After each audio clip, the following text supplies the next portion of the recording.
Welcome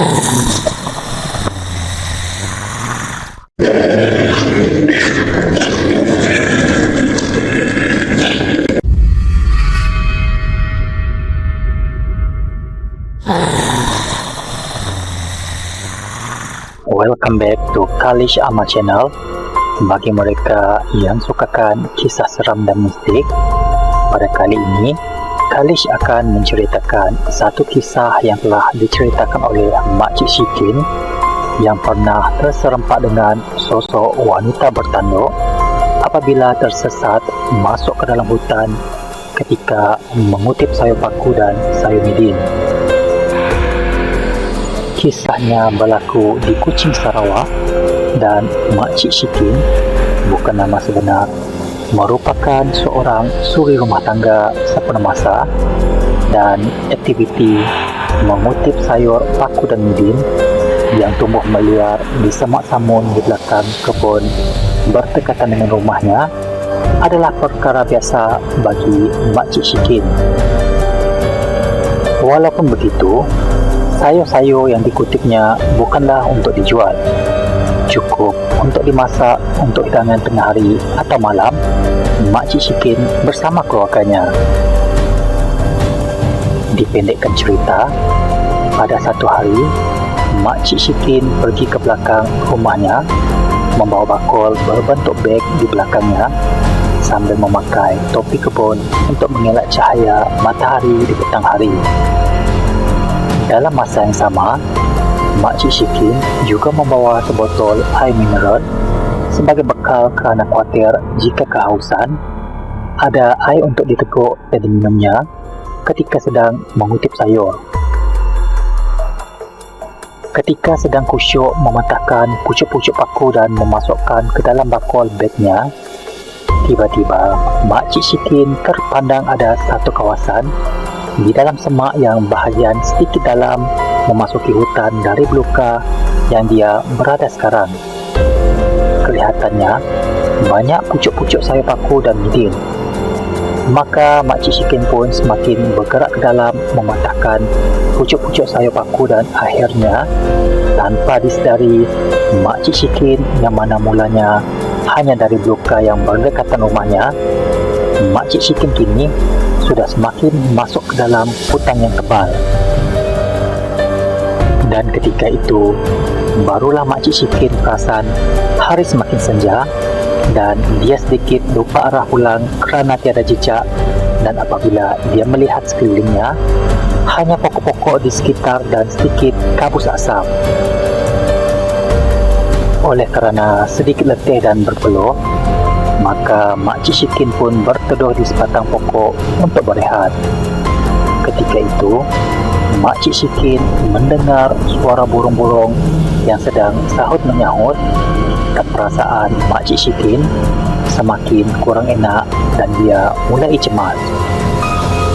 Makcik Shikin pun membuka topi kebun yang dipakainya dan meletakkan di tepinya. Tiba-tiba ada satu kepulan asap seperti di bawah angin dan cuba menutupi kawasan Makcik Shikin sedang berteduh. Setelah itu, kepulan asap itu semakin berkurangan dan alangkah terkejutnya Makcik Shikin apabila melihat ada satu sosok lembaga wanita bertanduk dan dengan tengkorak di tangannya sedang berada di hadapan Makcik Shikin. Makcik Shikin seperti terkejut dan cemas lalu menjerit ke arah wanita bertanduk itu. "Siapa kau?"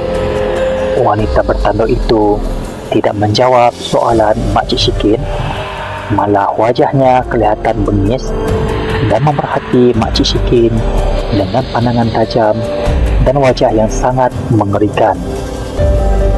Walaupun begitu, Makcik Shikin tidak gentar dan tahu apa yang ada di hadapannya adalah jin hutan yang sedang ingin menjadikannya sebagai korban.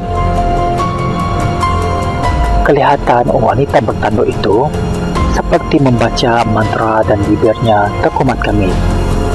Makcik Shikin berasa sangat pening kepala dan terasa seperti hitam. Tetapi Dia tahu sekiranya dia pengsan, dia akan menjadi korban wanita bertanduk itu. Dengan kudrat yang ada, Makcik Shikin terus duduk bersila di pokok tempat dia sedang duduk dan terus menadah tangannya berdoa. Makcik Shikin membaca ayat 3 Qul dan membaca surah Ayatul Kursi. Ketika itu, kelihatan makhluk wanita bertanduk itu seperti tidak keruan dan kelihatan tidak selesa apabila melihat Makcik Shikin membaca surah. Wanita bertanduk itu menjauhi Makcik Shikin dan bergerak ke belakang. Tetapi kali ini wanita bertanduk itu terus membaca jampi serapahnya dan memusingkan tangannya di tengkorak yang dibawanya, dan kelihatan asap-asap semakin berkepul keluar untuk mengaburi pandangan mata Makcik Shikin.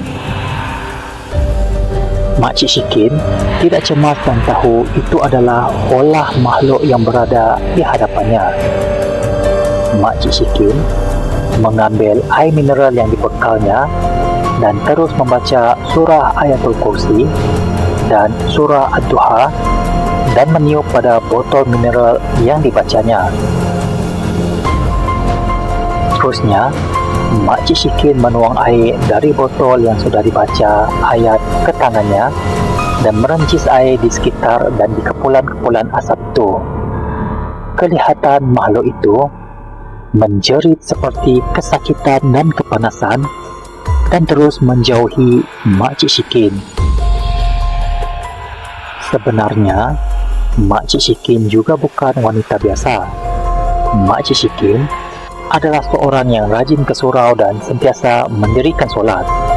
Malah, di masa lapangnya, Makcik Shikin sering mengaji dan sekiranya ada kes kematian wanita di kampungnya, Makcik Shikin sering membantu memandikan jenazah wanita di kampungnya. Oleh itu, makhluk itu tersilap kerana terserempak dengan Makcik Shikin. Walaupun begitu, makhluk itu masih tidak berputus asa dan masih lagi membaca jampi mantranya dan melontarkan tengkorak yang dipegangnya ke arah Makcik Shikin, tetapi sempat dielak oleh Makcik Shikin. Makcik Shikin pun terus membaca bacaan ayat suci Al-Quran tanpa berhenti dan terus mencapai topi kebun di tepinya dan membalingkannya ke arah makhluk wanita bertanduk itu. Makhluk wanita bertanduk itu tidak sempat mengelak dan tiba-tiba topi itu terkena tubuhnya dan dia terus menjerit kesakitan dan rebah ke tanah.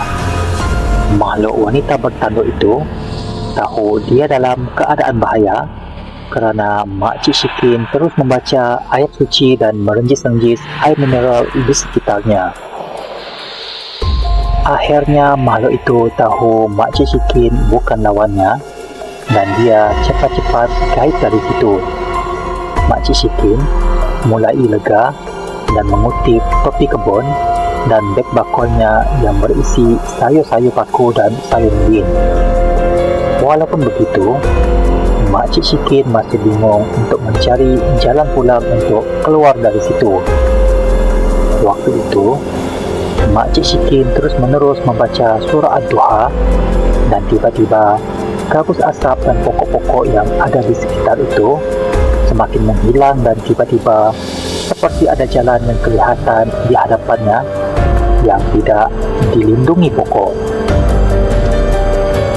Maka Makcik Shikin pun mengikut jalan yang ada di depannya dan barulah dia sedar jalan-jalan itu tadi tidak nampak dari penglihatannya kerana telah dikaburi oleh makhluk wanita bertanduk tadi.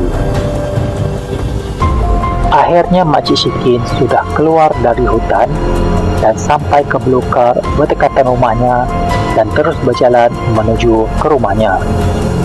Makcik Shikin pun menceritakan kisah dia bertembung dan berlawan dengan makhluk bertanduk kepada suaminya, tetapi Allah masih lagi memanjangkan umur Makcik Shikin dan dia dapat mengalahkan makhluk itu dan dapat mencari jalan pulang. Walaupun begitu, Makcik Shikin masih tidak tahu siapakah makhluk yang dijumpainya itu, sama ada penunggu hutan ataupun makhluk bunian.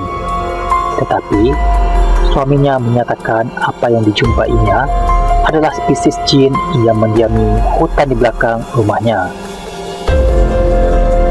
Sejak kejadian itu, suami Makcik Shikin melarangnya untuk mencari sayur paku dan midin di belakang rumahnya, dan sekiranya mahu makan sayur midin atau paku, dia boleh membelikannya di pasar. Ini kerana suami Makcik Shikin tidak mahu apa-apa berlaku kepada Makcik Shikin. Bukan sebab takut terserempak dengan makhluk wanita bertanduk, tetapi juga binatang buas yang ada di hutan belakang rumahnya. Begitulah kisah yang diceritakan oleh Makcik Shikin yang terserempak dengan jin hutan ketika mengutip sayur paku dan midin di belakang rumahnya. Benar ataupun tidak, hanya Allah Subhanahu wa Ta'ala yang mengetahuinya. Tapi, kisah ini mungkin boleh dijadikan iktibar kepada kita semua supaya berhati-hati apabila memasuki hutan yang mungkin ada makhluk lain yang mendiaminya. Wallahu a'lam bishawab.